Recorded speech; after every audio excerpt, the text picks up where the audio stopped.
good people? It is Self-Care Sunday. It's my favorite day of the week. And this is going to be like a get ready with me, but I want to start, I think, a new video thing. I guess, I don't know if it's going to be a series, but like when I was in elementary school, I went to Catholic school, and they did this thing. I don't know if it was at like weekly assemblies or something, but it was called like Angels Among Us. And basically, like, if you were a student at the school and you were seen doing something sort of like commendable, like you like held the door open for someone, in the assembly you would get like a little certificate. You get recognized in front of the whole school for being an angel among us. And that concept, I literally forgot all about this, and I know I won one time, or like was awarded one, but I can't remember what I did.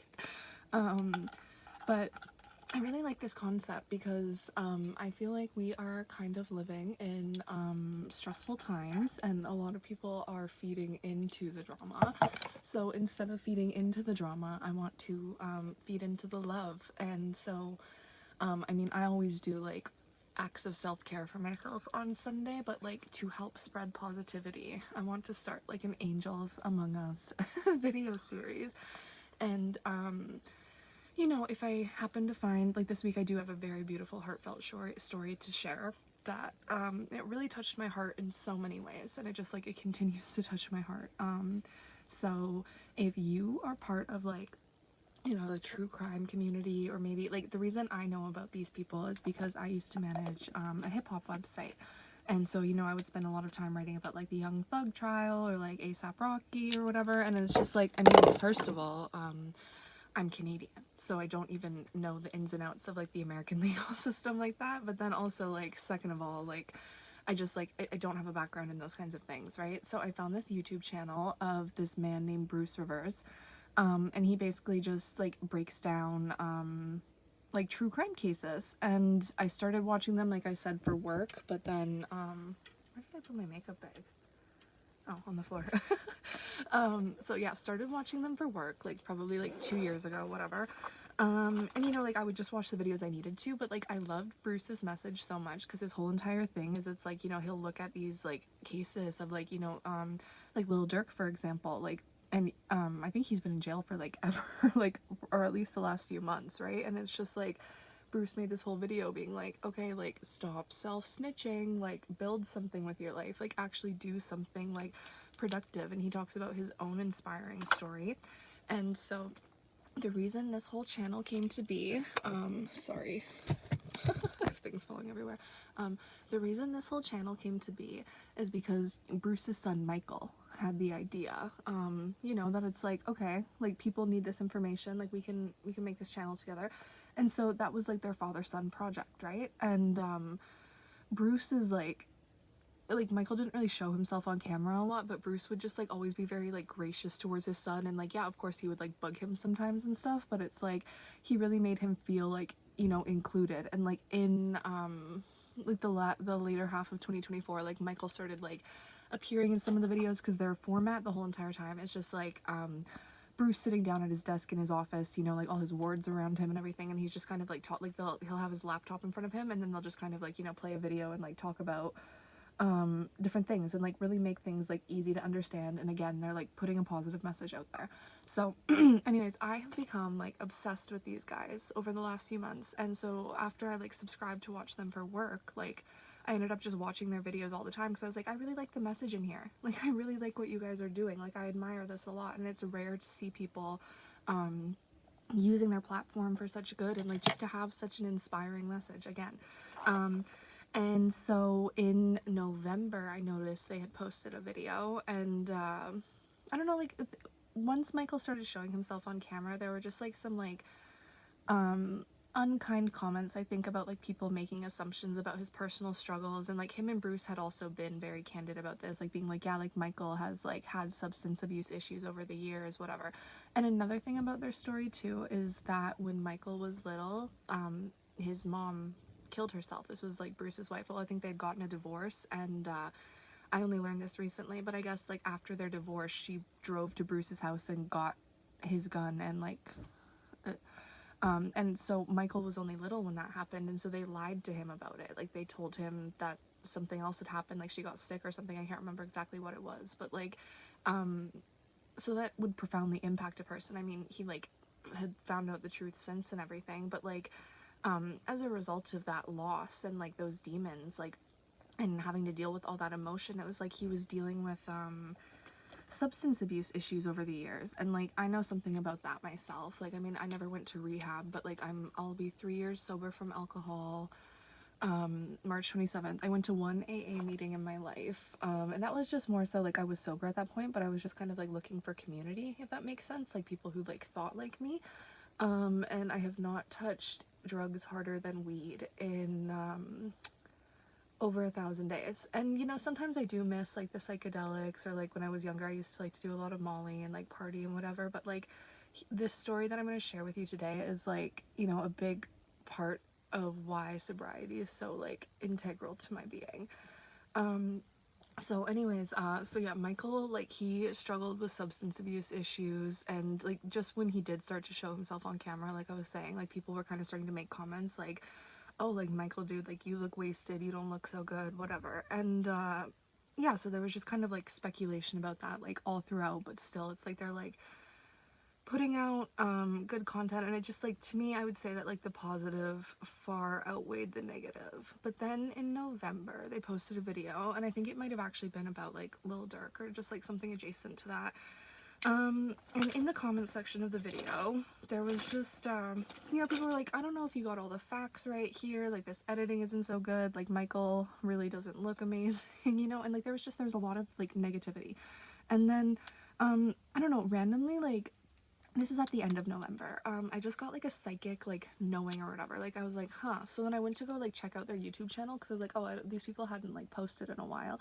And I was looking through the comment section, and come to find out that, well, people were saying that like Michael died. And then there was a comment from Bruce's uncle confirming like the really sad news. And I felt so like impacted by this news. Like I can't even begin to explain to you. Like I was telling everyone I knew about this story, because I'm like, how does this happen? Because Bruce, to me, again, this whole video series is going to be called Angels Among Us. Like this man is literally an angel among us. Like he is his, you know, ex-wife killed herself, and then he has to raise like 2 children alone, and then now he loses his son. You know, it's just, I'm like, why do bad things happen to good people? But it was one of those things that as soon as it happened, I just like, how I realized, like, you know how you know, people were maybe leaving comments talking to Michael about like him being wasted or like being a drug addict, because it's like, people who are in those circumstances can recognize that in another. And in that same way, the same way that like I'm anointed and like on this spiritual journey and like have been chosen for something special, I see that same thing in Bruce Rivers, okay? Because that is why bad things happen to good people, because they are anointed and protected and chosen to take those and alchemize that pain into something bigger and better. And it's not an easy thing to do, but that's what he's doing. So I mean, after it was revealed that Michael died, there was, you know, I think there was a person with the same name in Texas who like died in a motorcycle accident, so there are some people saying that it could have been that. But no, it's since been confirmed that he overdosed, and his father actually found him dead, which is like, I can't imagine, like, to be able to come back from that, like that is immense bravery. But anyways, so I was just really curious to see, because like I said, they built this whole platform. Like it even got to the point when it was like Bruce was on like Pierce Brosnan's show, like talking about was it Pierce Brosnan? I don't know. One of those British guys, Piers Morgan. That's who it is. He was on Piers Morgan's show talking about like the whole Diddy thing. You know, it's like they built this massive platform for themselves. Like Bruce Rivers is a well-known name at this point, right? And then right after all of that happens, again, Michael dies, and so everyone is like in the comments being like, Bruce, like we understand, like if you don't want to come back to this community, like it's probably really hard, whatever. And I don't know, like in my heart of hearts, I was like, I really think that this man should come back and continue to like, you know, build something. But like obviously, like to each his own. Like we have to let him do what's right for him. And by the grace of God, Bruce found the strength to come back to YouTube and deliver one of the most eloquent, beautiful tribute videos I have ever seen in my whole entire life. Like I don't know how this man had the strength to do this, but basically like a few weeks ago he posted on like their community page being like, you guys, like, hey, like we're gonna post a tribute video to Michael in a few weeks, blah blah blah, whatever. And it's like when I saw that, I was like, okay, like I am very curious to see what's gonna happen here. And so he posted that video, and like immediately I clicked on it, and I really like I sat down, because sometimes when I watch things, you know, they're just kind of like passive, like, you know, I have them playing like while I'm doing something else, but I fully sat down and gave this like my full attention. And it was like they stayed true to like the original video format. It wasn't like this whole switched up thing or whatever, like just like I shouldn't say just because they lost Michael, like that's a huge loss, but like, you know, the video starts out the same way, and it's Bruce sitting at his desk, and he's like, well, you guys, like, you know, we're back, like we lost Michael, and so like let's talk about him. And Bruce was just like, he was very real and true and raw in delivering like everything that happened, and they did it, like I said, like stayed true to the original formatting, which like I love. They Bruce just had like a PowerPoint full of like photos, like childhood photos of like Michael and his mom, and then like, you know, him and Michael, and just like all the things that they did together, and just like spotlighting like, okay, this is who Michael was outside of the issues that he struggled with. And one thing that I thought was so beautiful, you know, so many people in the comments were commending Bruce, like, I love that what your son did with his free time in, you know, like being drugs and just like doing drugs, sorry, and like not really taking care of himself or like building something great, like that did not impact the love you had for him. Like that didn't make Bruce be like, okay, well, we can't do this YouTube channel, like if you can't get sober or whatever, you know. It was like he still continued to like do this project with his son and try to instill that positive messaging in his head as much as he could, right? And that's really all you can do. And like throughout the video too, like Bruce shared some things that, like, I mean, personally I didn't know, I don't know if other people knew them, but like when Michael was 16, he was like posting ads on Facebook selling Xanax. And it's just so funny because Bruce's whole message is like, stop self-snitching. And what is posting Xanax ads on Facebook if not self-snitching? So yeah, I guess he was like on probation for a while. He had like overdosed a few times and like been in the ER like throughout his teenage years. He was 27 when he died, so only like a year older than me. But yeah, so he sorry, I just lost my train of thought.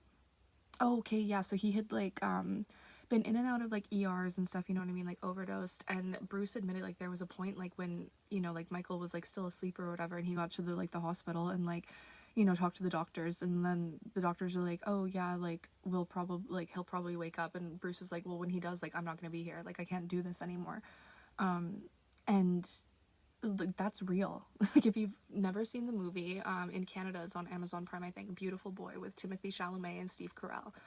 It's based on a true story too, so there is a book if you don't really like movies, but regardless, it is such a powerful, beautiful movie, and it's probably like a testament to like what Bruce experienced with his son, because it's just like, you know, there's this Steve Carell plays his dad, and like after seeing him as Michael Scott in The Office, you really don't think that man can play a serious role, but he ate this. And so, you know, it's like he has all this love for his son, and then like even though he's like gone on with his life and like gotten remarried, you know, and like started building a new family with someone else, is like his oldest son, who's like Timothy Chalamet, is like still his pride and joy. So then I think his son's name is Nick. So like as Nick goes off to college, you know, it's like he seems really close to his dad and everything at first, but then as he like, you know, gets into his own little world of like drugs and addiction and all that stuff, it's like it totally changes his persona, and his dad still tries to like be here for him, and like, but all you can do is check in. And that's what Bruce says. He's like, you know, like don't think I was not checking on Michael every day, because he shares that like Michael died in like November, but a few months before that, like Michael crashed his car, Bruce got him a new car, crashed another car, and then, you know, he was using Bruce's car, he crashed that. So it's like this, he was just like, he was a mess.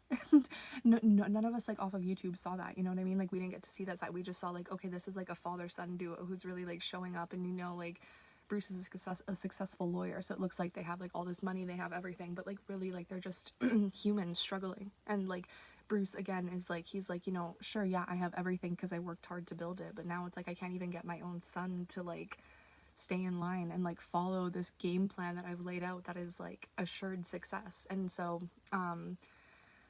anyways, like yeah, like just the way he was able to talk about Michael in this video and just share, you know, and like just be really real and be like, you know, like we struggled for years and years and years. Like on some level, like Bruce had to have known this was coming. I think, like, you know, if you're tapped in spiritually enough, like, and, you know, able to make a comeback like that, like it's like he just had to have known that like his time with Michael maybe was limited, but then now it's like, okay, what can I do with this? Like I have this loss and I have to carry this within me, and I don't have like my son with me physically anymore, but like what can other people learn from his mistakes? you know, instead of like playing the victim card and Bruce like, you know, like just being like, oh, like it's the drugs fault, whatever. Like, I mean, on some level, yes, like the existence of drugs like does create problems, but it was like, it was Michael's conscious decision to walk down that road and take those paths and end up where he ended up and keep repeating the same mistakes and get stuck in that period of insanity. Because from what Bruce was talking about, I think it was like Xanax and like some other stuff in his system. I personally have never done Xans. Like with me, when I was into drugs, it was more so like I like stimulants. I like things that make me happy. You know, like even now I have ADHD, so I take Vyvanse for that, and I love the way it makes me feel, right? But one time I got a kidney infection and I was prescribed Percocets because I was in a lot of pain, and so I took them, and like I was really angry at the time because I don't know, like my boyfriend or something was making me mad, but it was like I couldn't, like I felt the emotions inside me, but I couldn't get them out, and I hated that. I didn't like to feel. But in like Michael's case, like someone like him who had lost their mom at such a young age and then discovered like the lie of that, and like I don't know, just had to like live with all these demons inside of him. Like maybe like the thought of like processing that trauma and like having those emotions, it was too much for him. And then so that is why, you know, like when feelings come up for some people, all they can do is run because they don't know how to face them. And like that is like, you know, me seeing that in myself, the fact that I can face my feelings and I can feel them and I can like alchemize and transmute them, like that is a gift. And that is a gift that like I never want to lose. Like I want to hold on to that forever, and I want to show other people that they have the power to do that too. So I mean, even if you're not into true crime, like even if you just need to hear like a really like beautiful story, or you just want to like connect with another human or something, I don't know, I'm gonna put a link to Bruce's tribute video in the description of this. But it really like, it struck a chord with my heart, like honest to God. Like I said, like once he died, like my parents were on vacation and I literally called them to tell them because I was so devastated. Like I could not stop talking about this, I could not stop thinking about this. And then again, I was just curious to see what was going to happen, and that tribute came, and it really like, it amazed me, it impressed me. And I love to see stuff like that. I love to see people fighting the good fight even when life is so fucking hard. Like think about it, like the state of the world is what it is, and you lose your son to a battle that you are doing all that you can to save him from, and still he rose. That's beautiful. I could probably get emotional right now, but I don't want to get emotional in the middle of doing my makeup. So yeah, today's angel among us is Bruce Rivers. And also this is making me think about, I have a cousin who is a little bit older than me, and you know, growing up, like we used to spend a lot of time together. Like we would literally like play dress up. Like he would dress up as the wizard and I would dress up as the princess and whatever. And I was always really like envious of him when we were in like middle school, because he was like the popular guy, like super talented hockey player, like probably going to NHL, whatever. But then he did just kind of like, you know, go down a path where it was like last year we all found out that he was going to rehab for crack cocaine. And yeah, like, you know, he never made it to the NHL. He kind of like, I hate to say it, but he peaked in high school, you know, and like this is my family, like love him to bits. But when I found out he was going to rehab initially, that also struck a chord with me, because I just kept thinking back to like, you know, we're still those like little kids playing together. And so I sent him like a message on Facebook, just kind of like check in and stuff, and I sent him a link to a scene from BoJack Horseman. And it's basically, I've probably talked about this on here before, but it's like BoJack is like, if you've never seen that show and you struggle with like emotional stuff, it's a pretty good show. But anyways, so BoJack is like, you know, he's trying to get his shit together, and so at the end of like, I think it's the season 2 finale, he's like running up this hill, and he's running and he's bitching and complaining the whole time. He's like, oh my god, this is so hard, I can't do it, whatever. And then he gets to the top, he does it, and then he collapses on the grass, you know, and he's like breathing and panting, and he's like, ah. And then this monkey runs past him and then stops, and he sees BoJack, and he's like, it gets easier, you know, like you just have to do it every day, that's the hard part. And then he keeps running, and then BoJack, he just, you know, that plants a seed in his head. He realizes, okay, if I don't want to be huffing and puffing and bitching and complaining up this hill while I'm pushing my rock up it, I mean, he's not literally pushing a rock, but that's just the metaphor, then, you know, I need to do it every day. I need to show up for myself. And like, I can attest to this, like on the days, like sometimes I'll have a week straight when it's like my body, mind, and soul are working in unison and I am unstoppable. And then all of a sudden, like fear or doubt starts creeping in my head, and then I'm like, huh, I can't trust the process. Like I need to meddle a little bit. And then so it's like my mind falls out. And then as soon as your mind falls out, then it's like your body can fall out too. And it's like my heart never really becomes unaligned anymore. Like that is pretty much always like connected and on purpose. Like if I do go into suffering, it's only ever for like 5 minutes. But when your mind stays on purpose, when you know what the work is and you are committed to showing up and doing it every day, that is what Kanye means when he says, with God's blessings, there should be no way for me to fail. Because God gives you a knowing of what you should be doing and what the work is for you and where you're being called to go, you know, be it like just going to spread good energy or like going to connect with people or like just like even me posting this video on YouTube. Like we all just need to do what we feel called to do and show up in this earth and work towards, yeah, building a new earth together. So my hope is that next Sunday I will be back here with another heartfelt story to share with you guys. And if not, we'll talk about something else on Sunday. But yeah, I really like the idea of bringing back Angels Among Us. So I hope you have a good self-care Sunday. Bye.